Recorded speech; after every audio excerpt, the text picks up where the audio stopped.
અનો અભળ દેવી અભળજે કધાણો જેવું ગોમ છે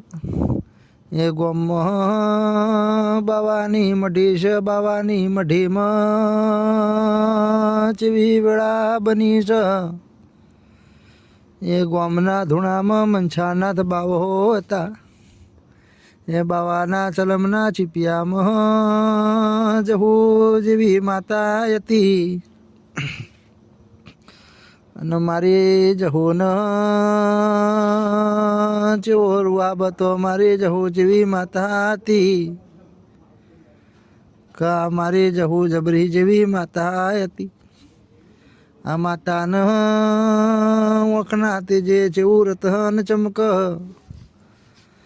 કે મારી ધાણોજના પાદરની મારા ધોળિયા ઢોલીના લેખની માતા અભળજે અભળજે અભળજે ને ગોડી ખમા કે ન ઓ મારા લેબડાના ધરમ બોલો કન